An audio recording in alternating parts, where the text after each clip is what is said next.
ઉદ્દીપન ઉદ્દીપન જે ઘટના છે એ ઘટના પહેલાં ઉદ્દીપક વિશે આપણે ખ્યાલ હોવો જોઈએ. આપણે ભણી ગયા છે તે રીતે કોઈ ઉદ્દીપક એટલે કોઈ રાસાયણિક પ્રક્રિયાની અંદર એવો પદાર્થ ઉમેરવામાં આવે કે જે રાસાયણિક પ્રક્રિયામાં ભાગ લેતો ન હોય, અથવા તો જો ભાગ લે તો પ્રક્રિયા દરમિયાન તે એટલે કે પ્રક્રિયા પૂર્ણ થાય છે ત્યારે તે મૂળ સ્વરૂપે પાછો પ્રાપ્ત થતો હોય. તો આવા પદાર્થને આપણે ઉદ્દીપક કહેવામાં આવે છે. અને આ જે ઘટના છે એને આપણે ઉદ્દીપન કહીએ છીએ. એક ઉદાહરણ દ્વારા સમજીએ તો દાખલા તરીકે પોટેશિયમ ક્લોરેટ KClO3 નું ઉષ્મીય વિઘટન એટલે કે ઊંચા તાપમાને આપણે જ્યારે ગરમ કરીએ છીએ લગભગ 653 કેલ્વિનથી 873 કેલ્વિન તાપમાને ઉષ્મીય વિઘટન કરવામાં આવે ત્યારે તેમાંથી ડાયઓક્સિજન વાયુ મુક્ત થાય છે. KCl અને O2 મુક્ત થાય છે. ઓક્સિજન 2 છે, અહીંયા ઓક્સિજન 3 છે. 2 અને 3નો લસા 6 થાય, તો 6 કરવા માટે અહીંયા મારે 2 વડે ગુણવા પડે અને 3 વડે ગુણવા પડે. એટલે 3 દુ 6 ઓક્સિજન, 3 દુ 6 ઓક્સિજનમાં KCl કેટલા થયા? 2. તો અહીંયા સમીકરણની આગળ મારે 2 મૂકવા પડે. તો આ રીતે ડાયઓક્સિજનની જે પ્રયોગશાળાની અંદર બનાવટ કરવામાં આવે છે તેની અંદર ઊંચા તાપમાનની જરૂર પડે છે, એટલે કે ઉષ્મીય વિઘટન પ્રક્રિયા દ્વારા. પરંતુ જો આ જ પ્રક્રિયા એટલે ટૂંકમાં એમ કહી શકાય કે અહીંયા તાપમાન આપણને કેવું મળ્યું? ઊંચું, અને પ્રક્રિયાનો વેગ ધીમો હતો. પરંતુ જો આ જ પ્રક્રિયા એટલે કે KClO3 નું કોઈ ઉદ્દીપકની હાજરીમાં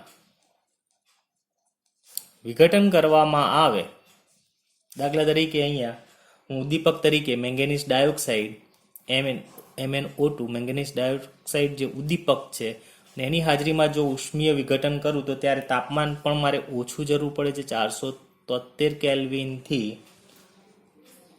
633 કેલ્વિન તાપમાને તેનું વિઘટન થાય છે અને પ્રક્રિયાનો વેગ ધીમાની જગ્યાએ ઝડપી બને છે. એક તો પ્રક્રિયા વેગ વધે છે, એટલે કે નિપજ મેળવવા માટે આપણને ઓછો સમય લાગે છે, અને આ જે પદાર્થ જે છે MnO2 એ તેના મૂળ સ્વરૂપમાં પાછો પ્રાપ્ત થાય. એનો એટલે કે રાસાયણિક પ્રક્રિયામાં ભાગ લેતો નથી. આ વિજાતીય પદાર્થ જે છે એને આપણે કહીએ છીએ ઉદ્દીપક, જે રાસાયણિક પ્રક્રિયામાં ભાગ ન લે પરંતુ રાસાયણિક પ્રક્રિયાનો વેગ વધારે છે. તો આવા પદાર્થને આપણે શું કહીએ છીએ? ઉદ્દીપક કહેવામાં આવે છે. આ જે એમ કહી શકાય કે ઉદ્દીપક જે છે સૌપ્રથમ 1835માં બર્જેલિયસે સૌપ્રથમ તેનો ખ્યાલ આવ્યો. 1835માં બર્જેલિયસ સે ઉદ્દીપકની ટૂંકમાં શોધ કરી કે કોઈ એવી પ્રક્રિયાઓ હોય કે એ પ્રક્રિયાની અંદર કોઈ બીજો પદાર્થ ઉમેરવામાં આવે અને એવો વિજાતીય પદાર્થ કે જે રાસાયણિક પ્રક્રિયામાં ભાગ લેતો નથી પરંતુ રાસાયણિક પ્રક્રિયાના વેગમાં વધારો કરે છે, તો આવા પદાર્થને આપણે શું કહીએ છીએ? ઉદ્દીપક કહેવામાં આવે છે. અને આ ઘટનાને ઉદ્દીપન કહેવામાં આવે છે. તો એનો મતલબ કે ઉદ્દીપનની વ્યાખ્યા શું થઈ ગઈ? તો જે પદાર્થ રાસાયણિક પ્રક્રિયામાં ભાગ ન લે અથવા પ્રક્રિયા બાદ મૂળ સ્વરૂપે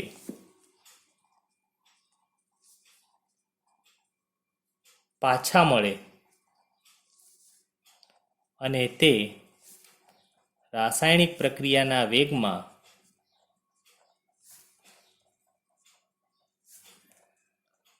વધારો કરતા હોય તો તે પદાર્થને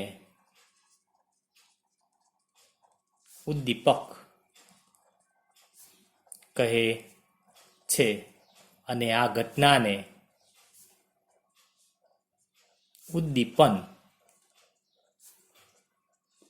કહે છે. તે ઘટનાને પાછું આપણે શું કહીએ છીએ?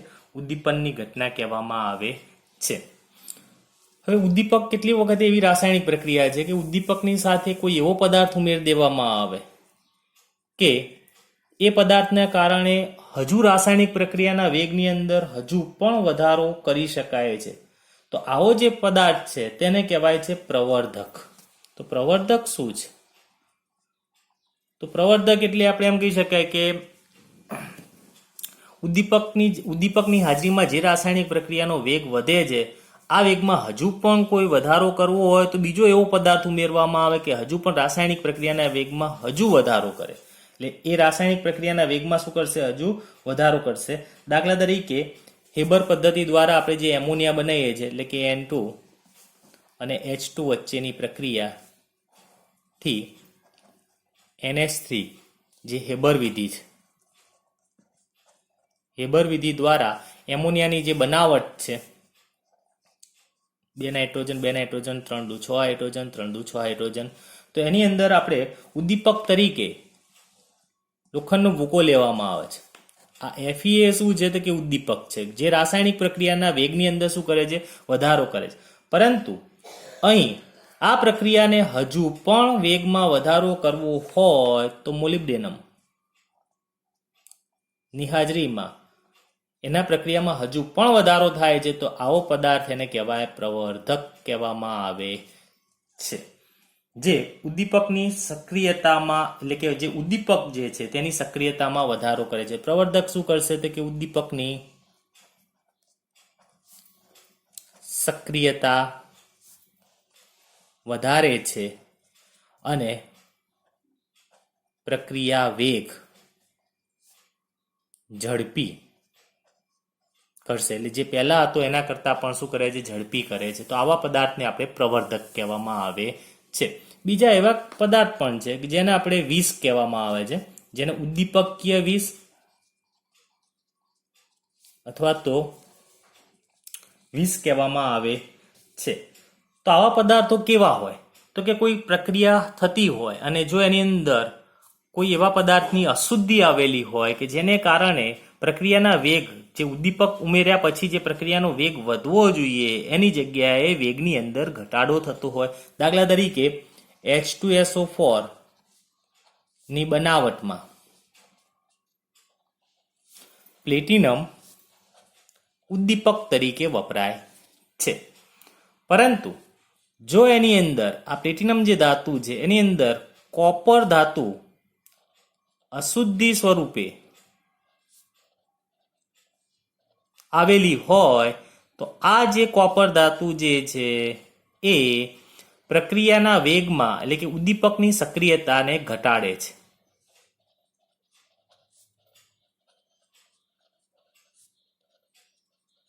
ઉદ્દીપકની સક્રિયતા ઘટે માટે પ્રક્રિયાનો વેગ ઘટે છે, ધીમો પાડે છે. અને આવો જે પદાર્થ જે છે તેને ટૂંકમાં ઝેર અથવા તો વિષ કહેવામાં આવે છે. તો જેને આપણે ઉદ્દીપકીય વિષ પણ કહી શકીએ છીએ. ઉદ્દીપનના પ્રકાર. ઉદ્દીપનના 2 પ્રકાર છે. એક સમાંગ ઉદ્દીપન અને બીજો છે વિષમાંગ ઉદ્દીપન. પહેલા તો સમાંગ ઉદ્દીપન કોને કહેવાય? તો જે ઉદ્દીપનની પ્રક્રિયામાં પ્રક્રિયક, નિપજ તથા ઉદ્દીપક ત્રણેય એક જ કલામાં આવેલા હોય. કલા એટલે ભૌતિક અવસ્થા. તો તેવા ઉદ્દીપનને સમાંગ ઉદ્દીપન કહેવામાં આવે છે. તો જે ઉદ્દીપનમાં પ્રક્રિયક, નિપજ તથા ઉદ્દીપક એક જ કલા ધરાવતા હોય તો તેવા ઉદ્દીપનને સમાંગ ઉદ્દીપન કહે છે. ઉદાહરણ તરીકે જોઈએ. દાખલા તરીકે સલ્ફ્યુરિક એસિડની જે બનાવટની લેડ ચેમ્બર વિધિ છે.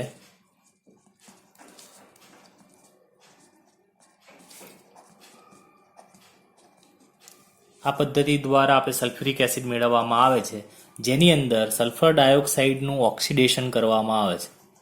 સલ્ફર ડાયોક્સાઇડ વાયુ છે, એનું હવાની હાજરીમાં ઓક્સિડેશન પ્રક્રિયા કરવામાં આવે છે અને ત્યારે ઉદ્દીપક તરીકે નાઇટ્રિક ઓક્સાઇડ વાયુ સ્વરૂપમાં લેવામાં આવે છે. ઉદ્દીપકને હું ચોરસ કૌંસમાં દર્શાવું છું કારણ કે તે પ્રક્રિયામાં ભાગ લેતા નથી અને સલ્ફર ટ્રાયોક્સાઇડ વાયુમાં રૂપાંતર પામે છે.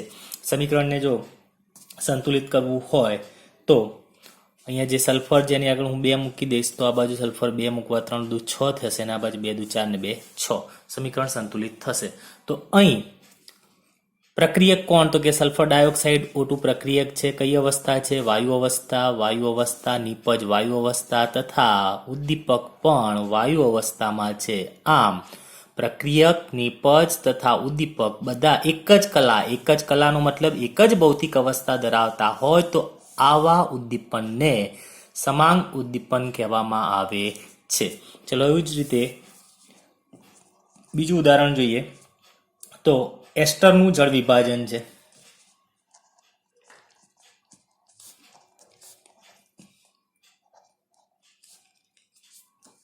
એસ્ટર તરીકે આપણે લઈએ જે મિથાઇલ એસિટેટ, દાખલા તરીકે CH3COOCH3 મિથાઇલ એસિટેટ.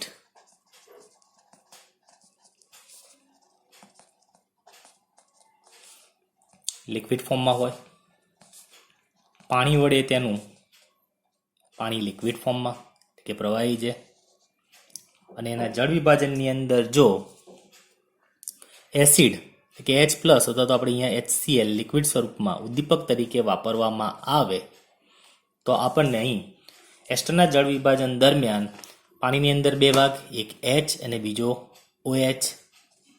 એક H+, બીજો શું હશે? OH-. આપણે વિચારીએ એક દાખલા તરીકે આ ભાગ છે એની જોડે H જોડાઈ જાય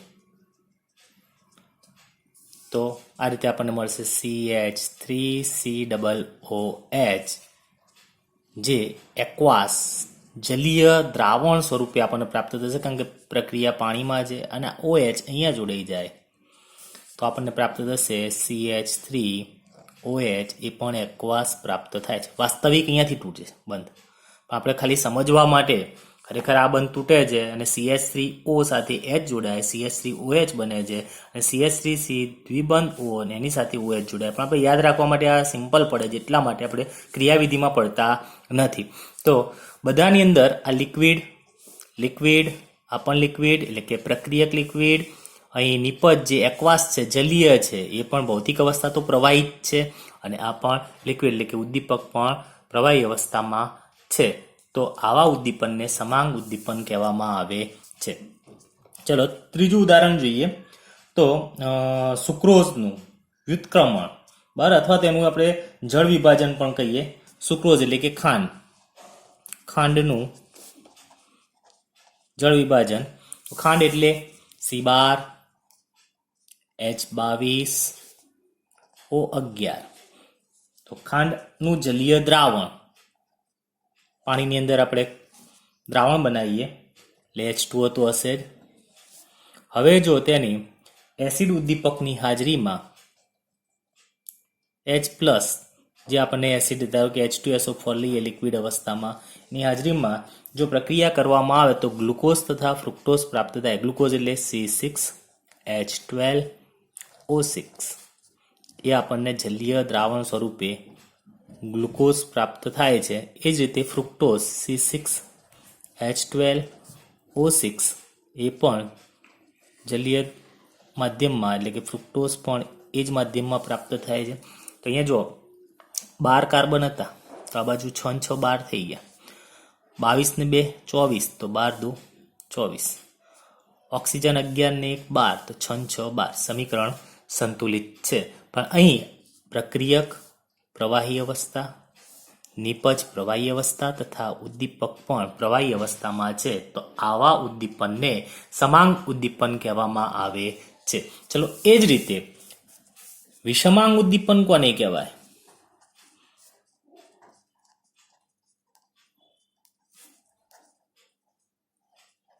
તો વિષમાંગ ઉદ્દીપન એટલે જે ઉદ્દીપનમાં પ્રક્રિયક તથા ઉદ્દીપક અલગ કલા ધરાવતા હોય, કે જે ઉદ્દીપનમાં પ્રક્રિયક તથા ઉદ્દીપક અલગ કલામાં આવેલ હોય તો તેવા ઉદ્દીપનને વિષમાંગ ઉદ્દીપન કહે છે.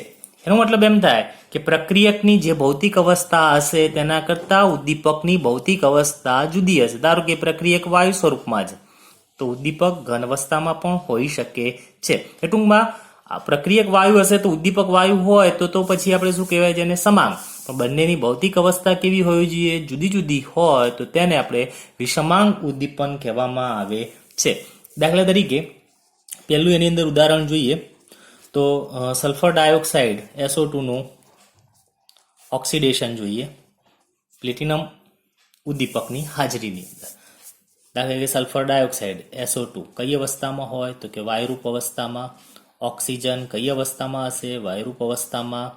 અને તેનું સલ્ફર ટ્રાયોક્સાઇડ વાયુની અંદર ઓક્સિડેશન થાય છે. આ જ રીતે આપણે જે એમ કહી શકાય કે જે સલ્ફર ડાયોક્સાઇડની બનાવટ લેડ ચેમ્બર વિધિ હતી બરાબર, તો આની અંદર આપણે પ્લેટિનમનો ઉપયોગ કરીએ છીએ ઉદ્દીપક તરીકે. પ્લેટિનમ જે છે આપણને સોલિડ અવસ્થામાં પ્રાપ્ત થાય છે. સમીકરણ સંતુલિત કરવા માટે સલ્ફર ડાયોક્સાઇડ સલ્ફર 2 3 દુ 6 2 દુ 4 ને 2 6. તો અહીં પ્લેટિનમ ઉદ્દીપક છે. SO2 અને O2 બે પ્રક્રિયક છે, બંનેની અવસ્થા વાયુરૂપ અવસ્થા છે.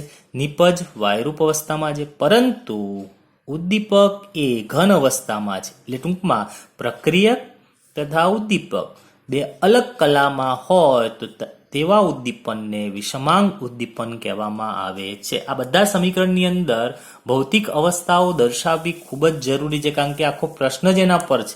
એટલે આપણને ઘણી વખત એમ થાય કે નીચે ભૌતિક અવસ્થા દર્શાવવી જોઈએ તો જોઈએ જ. આ પ્રશ્નની અંદર તમારે નીચે દરેકની અંદર ભૌતિક અવસ્થા દર્શાવવી ખૂબ જ જરૂરી છે. ચલો એ જ રીતે હેબર વિધિ એમોનિયાની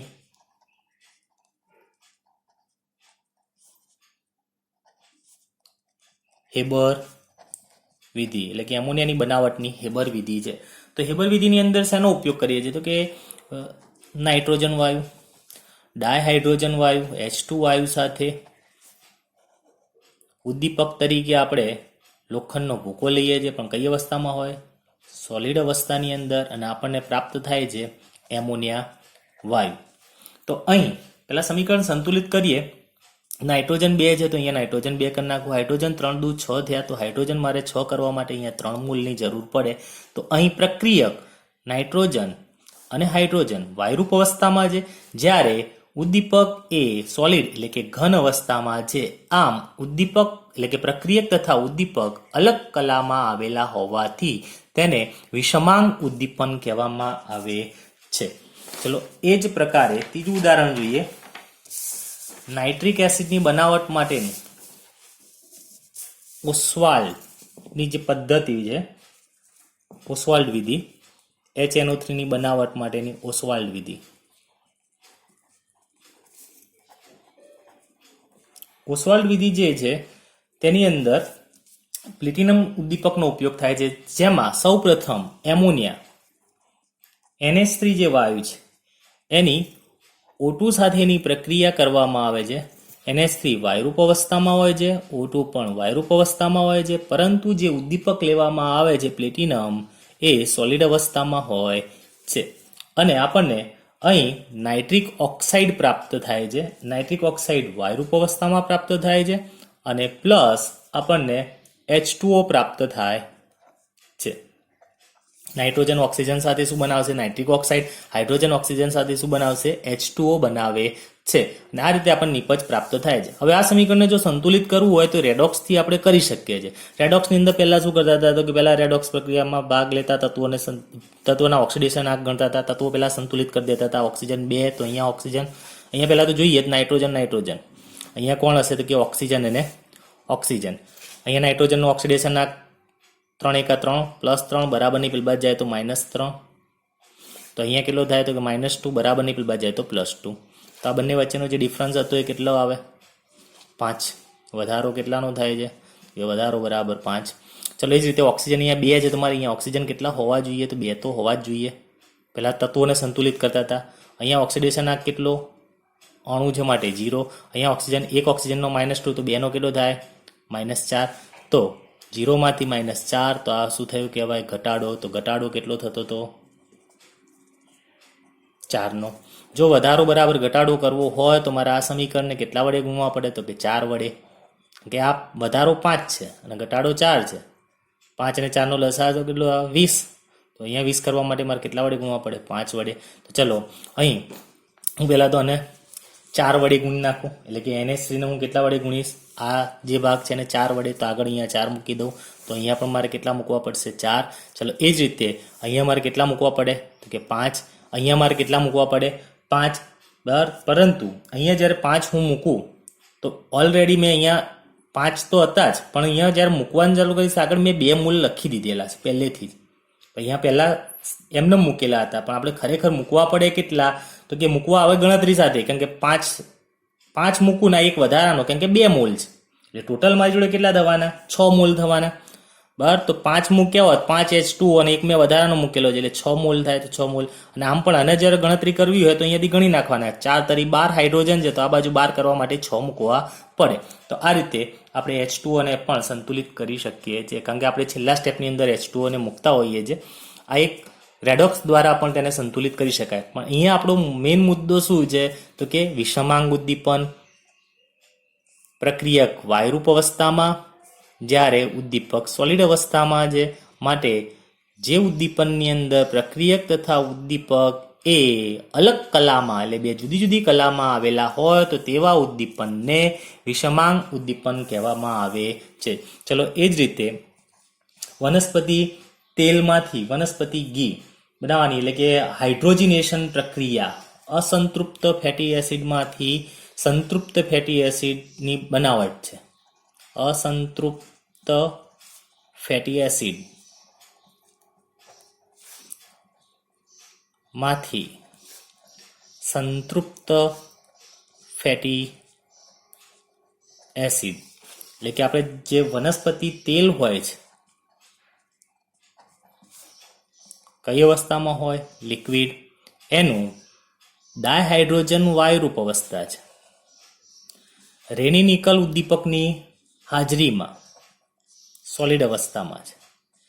જો પ્રક્રિયા કરવામાં આવે તો આપણને વનસ્પતિ ઘી પ્રાપ્ત થાય છે, અને જે ઘી બનશે આપણને સોલિડ અવસ્થામાં પ્રાપ્ત થાય છે. તો અહીં પ્રક્રિયકની જે કલા છે એના કરતાં ઉદ્દીપકની કલા કેવી છે? અલગ છે. માટે આવા ઉદ્દીપનને વિષમાંગ ઉદ્દીપન કહેવામાં આવે છે.